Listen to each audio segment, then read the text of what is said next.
दिक्कत होती है। मेरे साथ भी यही हुआ कि हम जानती हुई चीजों को सही से प्रेजेंट नहीं कर पाते। और मैं कॉपी चेक कर रहा था, उसमें भी देखा कि बेतरतीब ढंग से जो चीजें पहले लिखना चाहिए उसको बाद में लिख रहे हो, जो बाद में लिखना चाहिए वो पहले लिख रहे हैं। क्वेश्चन की प्रकृति नहीं समझ पा रहे हैं, क्वेश्चन देखे नहीं लिख दिए। तो सबसे पहले क्वेश्चन मिले तो आप लोग उसके बारे में तो 2 मिनट या 2 सेकंड 5 सेकंड जितना जल्दी हो सके आप लोग उसके बारे में सोचो कि पूछ क्या रहा है। फिर आप क्वेश्चन के कीवर्ड में जाओ। कीवर्ड अब अगर आप नहीं पकड़ोगे तो नंबर नहीं मिलेगा, फिर यही कहोगे कॉपी लिख के आया था नंबर नहीं मिल रहा। तो आपको कीवर्ड में ध्यान देना होगा। यूपी पीसीएस के क्वेश्चनों का स्तर लगातार बढ़ता जा रहा है। मैं तो 18 से लगातार दिया हूँ, तो मुझे पता है कि कितना स्तर उसका लगातार बढ़ रहा है। जी जी। तो ये 2-3 चीजें हैं। जैसे अक्सर कीवर्ड के रूप में हम देखते हैं कि यूपी पीसीएस यूज करता है कि भूमिका का मूल्यांकन करें, टिप्पणी करें, विश्लेषण करें, व्याख्या करें, क्रिटिकली एग्जामिनिंग, आलोचनात्मक मूल्यांकन। तो ये जो टर्मिनोलॉजी है इस पे आपको ध्यान देना है, इस पे पकड़ बनाना है। जैसे अब आपसे पूछा जाए कि आप विश्लेषण करें, तो विश्लेषण में बहुत सारे बच्चे विश्लेषण नहीं कर पाते। एक ही आयाम, इसमें हर तरह का आयाम आपको खोलना है, साथ में उसके पॉजिटिव नेगेटिव भी दिखाना है, अच्छा पॉजिटिव निष्कर्ष देना है। और एक आध लाइन का अगर वे फॉरवर्ड बने तो वे फॉरवर्ड यूज करिए, स्पेशली सेकंड और थर्ड पेपर में। इसमें सुझाव तो आपको देना है, पूछा है नहीं पूछा है फिर भी आपको सुझाव देना है। खासकर सेकंड एआरसी है, गवर्नेंस के क्वेश्चन में सेकंड एआरसी दे सकते हैं आप। सरकार की कोई योजना है उससे संबंधित गवर्नेंस से, वो आप यूज कर सकते हो। टैग लाइन आप यूज करिए अपने निष्कर्ष में। फोर्थ पेपर में आप लोग उक्ति जो चलती है किसी विद्वान की कथन का यूज करके शुरुआत कर सकते हैं, अंत भी यूज कर सकते हैं, बेहतर टर्मिनोलॉजी, तो वहां से आपका नंबर इनहेंस होगा। बहुत ज्यादा जैसे आजकल एक मार्केट में बहुत ज्यादा ये चलता है मिथ कि हमें वो बनाना चाहिए डायग्राम फ्लो चार्ट, उसका अपना महत्व है। सबसे जिससे नहीं बन रहा तो ना बनाए, वो हेडिंग सब हेडिंग में लिखे। मुझसे नहीं बनता फ्लो चार्ट, मैं भी बनाता हूँ, मेरे भी 100 पार नंबर आते हैं, मैं हेडिंग सब हेडिंग में लिखता हूँ। तो ये चीजें भी आपको करना है। डाटा का भी अपना रोल है, डाटा का भी आपको ध्यान रखना है, लेकिन बहुत ज्यादा डाटा के पीछे नहीं घूमना है। जो क्वेश्चन पूछे, जो क्वेश्चन की डिमांड है वो आपको लिखना है।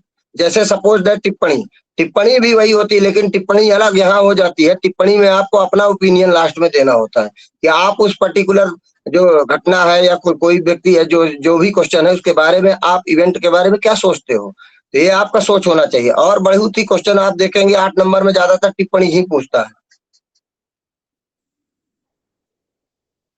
तो ये चीजें आपको मेंस में करना है। एक कीवर्ड आपको ध्यान में रखना है, टैग लाइन अच्छी यूज करना है। जैसे कि कई बार होता है कि हम लिखते हैं, लिखते लिखते टैग लाइन भूल जाते हैं। आपके जो हो गए सतत विकास लक्ष्य है, एसडीजी गोल्स है, इनको आप यूज कर सकते हो। सरकार की सरकार की टैग लाइन जैसे एक भारत श्रेष्ठ भारत, इकोनॉमी में आप लोग 5 ट्रिलियन इकोनॉमी, यूपी के संदर्भ में 1 ट्रिलियन इकोनॉमी इतने दिनों तक हम बन सकते हैं, समावेशी विकास हो सकता है। तो ये सब टैग लाइन जो आपके उत्तर को आकर्षक बनाएंगे और आप लोगों को नंबर भी अच्छा दिलवाएंगे। ये मेरा पर्सनल एक्सपीरियंस है। हाँ पुष्पेंद्र जी, आप कुछ पूछना चाहते हैं, अपने को अनम्यूट करें। पुष्पेंद्र जी कुछ पूछना चाहते हैं, आपने हैंड रेज किया हुआ है। आपने हैंड रेज किया है। अंकिता, स्वाति, नेहा, इन सभी ने हैंड रेज किया हुआ है। अगर किसी का कोई प्रश्न है तो बीच में पूछ सकता है। जी श्याम जी। हेलो। हाँ बताइए। जी श्याम जी बताइए। हाँ जी बताइए। सर मेरा कहना ये था कि जैसे कि 125 वर्ड्स में क्वेश्चन आता है, 200 वर्ड्स में आता है। जी जी जी। तो मुझे किसी जानने वाले ने सलाह दी थी जो यूपीएससी के इंटरव्यूज दे चुके हैं 2 बार। जी जी। तो उन्होंने कहा था कि भाई आपको जब 20 क्वेश्चन आपको करने होते हैं तो हाँ ये फाउंडेशंस नहीं होती हैं कि आप 200 वर्ड्स में ही लिखें, 125 वर्ड्स में ही लिखें। अगर 200 वर्ड्स का है तो 180 हो जाते हैं, 170 हो जाते हैं, तो कोई दिक्कत नहीं है, आप लेकिन आप लिखते जरूर हैं। हाँ तो ये तो बिल्कुल सर सही ऐसा है बात क्या? है, बिल्कुल सही है। लेकिन आप वही लिखो जो आप कम लिखो, लेकिन जो पूछा वो लिखोगे तो नंबर आपको मिलेगा। अगर आप बहुत ज्यादा लिख के आ रहे हो और सोच रहे हो कि जो पूछा वो नहीं लिख रहे हो, और 8 नंबर वाले क्वेश्चन में तो आपको डरना नहीं है। अगर आपको कई बार होता है यार इसका क्या शुरुआत करूं, जैसे मैं आपको इस बार का एक क्वेश्चन बताता हूँ। 9 डैश लाइन शायद 9 डिग्री चैनल का पूछा था और मैं कंफ्यूज हो गया। मैं लास्ट क्वेश्चन वो लिख रहा था तो मैं कंफ्यूज हो गया कि ये अंडमान में है कि लक्षद्वीप में है। अक्सर ये हो जाता है तो फिर मैं देखा कि जी इसमें तो ये अंडमान और मुझे बताने की जरूरत नहीं, इसमें तो ये बताना इसका रणनीतिक महत्व, तो मैं डायरेक्ट हेडिंग बना के लिख दिया कि इसका निम्नलिखित रणनीतिक महत्व है। जी जी जी।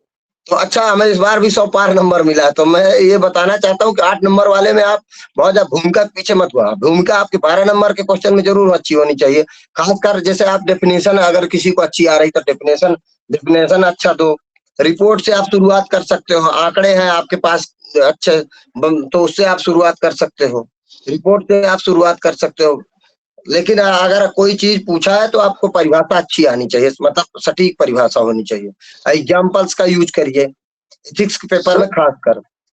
सर एक प्रश्न और था जी कि जैसे 20 क्वेश्चंस आते हैं तो ऐसा अमूमन ऐसा होता है कि हर एक एस्पिरेंट्स को वो 20 क्वेश्चन एग्जैक्ट इन्फॉर्मेशन पता नहीं होती है उसके बारे में। जी जी तो एक दो क्वेश्चन जैसे मान लीजिए 18 या 19 में आया था गिद्ध परियोजना के बारे में।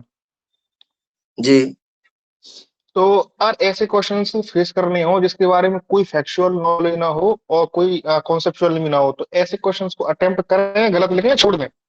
गलत तो बिल्कुल नहीं लिखना है। गलत लिखने से ये जाएगा कि ये हम डेवलप कर रहे हैं, और ठीक तो है। इससे बहुत गंदा मैसेज जाता है। गलत लिखने से बचे। हाँ, अगर आप उससे संबंधित ऐसे क्वेश्चनों को पकड़ो जो ओपन एंडेड रहता है, उसमें आप लिख सकते हो कि चलो कुछ गलत नहीं होगा। जैसे मुझे नहीं मालूम था कि ये 9 डैश लाइन एग्जैक्ट कहाँ, लेकिन ये मुझे पता था कि किसी भी जो चौक पॉइंट होता है उसका क्या रणनीतिक महत्व है। उससे संबंधित हमने सारी चीजें लिख दिया, नंबर भी जी हमारे अच्छे आए हैं। जी जी। तो उसमें आपको तो ध्यान, और 8 नंबर में तो बहुत ज्यादा भूमिका नहीं, सीधे डायरेक्ट आप क्वेश्चन पे जाओ, डायरेक्ट जो पूछा उसको हिट करो। होता क्वेश्चन के जी 3-4 भाग ही हैं। जैसे पहला होता है भूमिका, दूसरा उसका मेन बॉडी यानी मेन पार्ट जो पूछा है, और तीसरा होता है निष्कर्ष। और निष्कर्ष का कोई नंबर नहीं होता, लेकिन अगर निष्कर्ष आप नहीं लिखोगे तो आपका एक आध नंबर लिखोगे तो नंबर बढ़ जाएगा, निष्कर्ष नहीं लिखोगे तो टीचर काट भी सकता है आपका नंबर। तो सर क्वेश्चंस को सीरियल वाइज करना होता है, अल्टरनेटिव कर सकते हैं ये कि आपके 8वां ऊपर, कब है अगर या आपकी प्रैक्टिस अच्छी है तो आप एक क्रम